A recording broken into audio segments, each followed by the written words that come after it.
24 hours of Cover Killer Nation presses on, ladies and gentlemen. And this is going to sound really, really weird in the future, considering if you're viewing this in the future after it's happened, we're in the middle of a Slayer discography.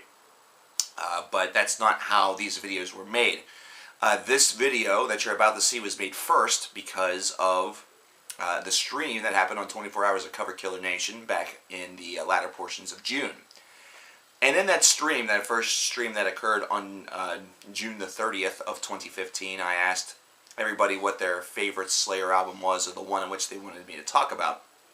And most of them actually had said Rain and Blood, but there were a number of people that talked about this one, Show No Mercy. And Show No Mercy happens to be one of my favorite Slayer albums, if not the favorite Slayer album that I have, so I figured that would be a fitting place to start.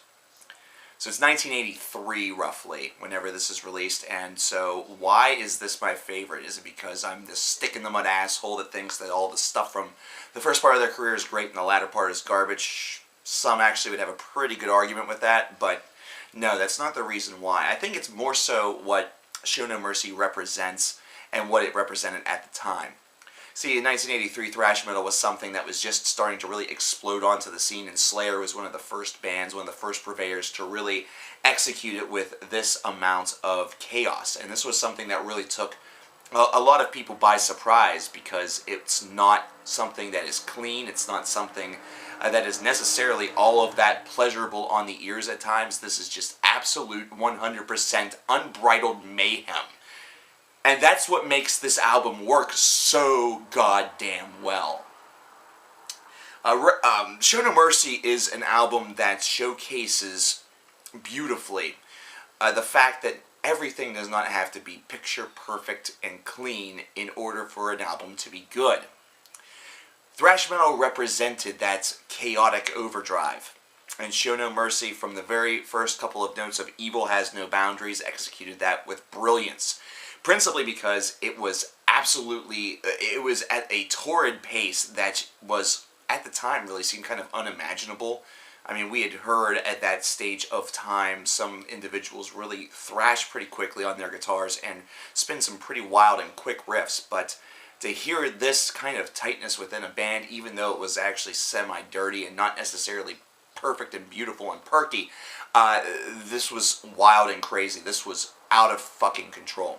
The guitar solos on this song alone really showcase the absolute chaotic nature of what Slayer was going for. And they themselves are ones where you almost question whether or not they are earthly. This is a dark record. This is an evil record which is executed and really showcased brazenly right by the album cover. It's one that seems extremely basic, one that almost at times seems a bit corny, but to be perfectly blunt, it works beautifully. This is an age where something like this, an image such as this one, was certainly going to turn heads. It was going to cause attention to be really turned toward you, and in most cases it was going to be that of a negative light, but as they always say, some press is better than no press. Die by the Sword is probably one of my favorite Slayer songs of all time, and it's principally because of the fact that it is able to take all the chaos that you've heard on other tracks on the disc, such as Evil Has No Boundaries, such as Black Magic, to kind of go a little bit further, and it just goes that one step further and adds melody, it adds songwriting. There's a great construction to this song. It really combines everything that early Slayer was all about into one song, in a one track, and executes it just at 100%. It executes it at 100%. There is not a note missed. There is not a single utterance that is wasted. This is time that is perfectly spent and well spent on this song, and it's something that makes you want to thrash your neck so fucking hard, regardless of where you are, whether you're in the car, whether you're at home, or whether you're seeing it live, that you just do not want to stop until your neck falls off. And that is why Slayer was going to, and was destined, quite frankly, to make an impact in thrash metal. They were destined because they had that songwriting capability, and it was something where if they could kind of harness that chaos and really get a grip on that chaos and kind of corral it a little bit, just enough where they could sort of control the chaos that they were imagining, and the absolute mayhem, the absolute just disheveled nature of this music that they were crafting. If they were able to corral all of that and harness it to their own use, then they were going to be a tough force to stop.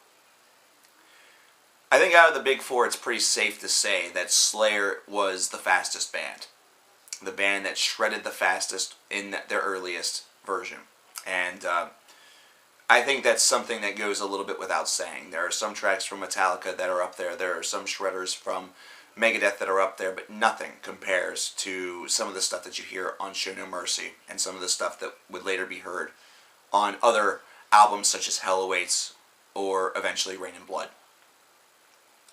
This is something, though, where Show No Mercy has a certain rawness to it, a certain raw factor to it, where whenever you put this record onto your turntable and played it, you kind of want to look at the record as it spun to ensure that you accidentally hadn't unlocked some sort of super speed, unlocked some sort of super setting, because while it isn't clean, it's damned fast. The flow of this album doesn't need to exist. There are some albums that require flow. In fact, I would say 99% of them do. Show No Mercy doesn't, because it has only one gear, and that's fucking bulldozing you. And that's exactly what this album does. This album acts like a bulldozer. It acts like a Panzer tank.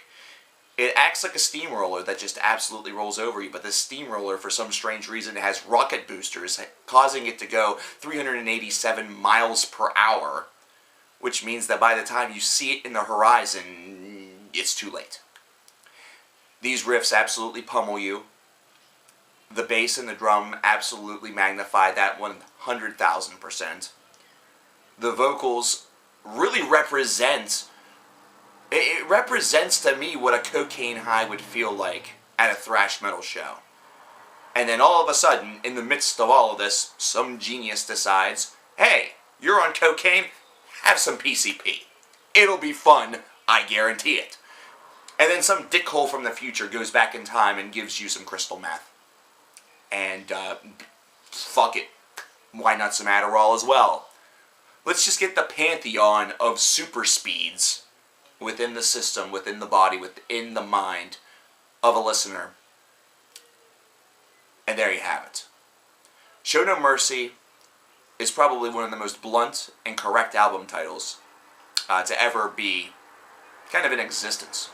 And especially at this time whenever thrash metal was budding. Because this album does exactly that. It shows no mercy. And that's all that the album really needed to do, was show no mercy. And it delivered, and delivered, and delivered. As future editions of Slayer albums would really prove. Show No Mercy was certainly an apex point. While it wasn't the commercial apex point, it was the one that certainly delivered the goods the most.